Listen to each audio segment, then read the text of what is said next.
എല്ലാവർക്കും പുതിയൊരു വീഡിയോയിലേക്ക് സ്വാഗതം. അധിക ചേരുവകളൊന്നുമില്ലാതെ കുറച്ച് സാധനങ്ങൾ കൊണ്ട് തന്നെ തയ്യാറാക്കാവുന്ന പഴയകാല പലഹാരമാണ് തരിവട്ട്. ഇത് തയ്യാറാക്കുന്നത് എങ്ങനെയെന്ന് നോക്കാം. ഒരു പാനിലേക്ക് 1 കപ്പ് റവയാണ് ചേർത്ത് കൊടുക്കേണ്ടത്. വറുക്കാത്ത റവയാണ് എടുത്തിട്ടുള്ളത്. ഇനി റവ ചേർത്ത് കൊടുത്ത് അതിലേക്ക് 1/4 കപ്പ് തേങ്ങ ചിരകിയതാണ് ചേർത്ത് കൊടുക്കേണ്ടത്. തേങ്ങ ചിരകിയത് ചേർത്ത് കൊടുത്തതിന് ശേഷം ഇതിലേക്ക് 1/4 ടീസ്പൂൺ നല്ല ജീരകമാണ് ചേർത്ത് കൊടുക്കേണ്ടത്. ഇനി ഇതിലേക്ക് 1 ടീസ്പൂൺ കറുത്ത എള്ള് ചേർത്ത് കൊടുക്കണം. ഇനി ഇതിന് നല്ലൊരു മണം കിട്ടുന്നതിന് വേണ്ടിയിട്ട് 3 ഏലക്ക പൊടിച്ചതാണ് ഇതിലേക്ക് ചേർത്ത് കൊടുക്കുന്നത്. ഇവയെല്ലാം കൂടി നന്നായി ഇളക്കി യോജിപ്പിക്കണം. ഇളക്കി യോജിപ്പിച്ചതിന് ശേഷം ഇനി ഇതിലേക്ക് ചേർത്ത് കൊടുക്കേണ്ടത് 1/4 ടീസ്പൂൺ നെയ്യാണ്.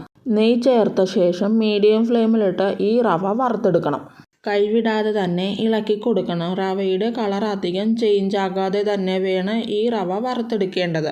ഈ വീഡിയോ ഇഷ്ടമായാൽ ലൈക്ക് ചെയ്യാനും നിങ്ങളുടെ പ്രിയപ്പെട്ടവരുമായി ഈ വീഡിയോ ഷെയർ ചെയ്യാനും ഇനിയും ഇത്തരത്തിലുള്ള ടേസ്റ്റി റെസിപ്പികൾക്കാണ് ഈ ചാനലൊന്ന് സബ് ചെയ്ത് സപ്പോർട്ട് ചെയ്യണേ. റോസ്റ്റായി വന്നിട്ടുള്ള റവയിലേക്ക് 1/4 കപ്പ് പഞ്ചസാര ചേർത്ത് ഇളക്കി യോജിപ്പിച്ചെടുക്കണം.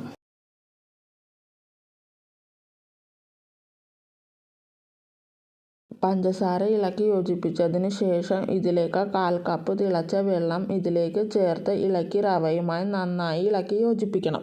ഇളക്കി നന്നായി യോജിപ്പിച്ചതിന് ശേഷം ഇതിൻ്റെ ഫ്ലെയിം ഓഫ് ചെയ്തതിന് ശേഷം ഇതിൻ്റെ ചൂട് ആറുന്നതിന് മുമ്പ് തന്നെ ഇത് ഷേപ്പാക്കി എടുക്കേണ്ടത്. ഇത് ഷേപ്പാക്കി എടുക്കുന്നതിന് വേണ്ടിയിട്ട് ഒരു കറിപ്പാത്രത്തിൻ്റെ അടപ്പനാണ് ഞാൻ എടുത്തിട്ടുള്ളത്. ഈ പാത്രത്തിലേക്ക് നെയ്യ് തടവിയതിന് ശേഷം ഇതിലേക്ക് കുറേശ്ശെയായി റവ ഇട്ട് കൊടുത്ത് നന്നായി ഇത് പ്രസ് ചെയ്തെടുക്കണം. ഈ രീതിയിലാണ് ഇത് ഷേപ്പാക്കി എടുക്കേണ്ടത്.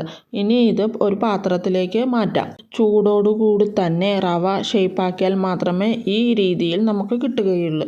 വളരെ എളുപ്പത്തിൽ തയ്യാറാക്കിയെടുക്കാവുന്ന തരിവട്ട് തയ്യാറായിട്ടുണ്ട്. ഈ വീഡിയോ നിങ്ങൾക്ക് ഇഷ്ടമായെന്ന് വിചാരിക്കുന്നു. അടുത്തൊരു വീഡിയോയുമായി വീണ്ടും കാണാം.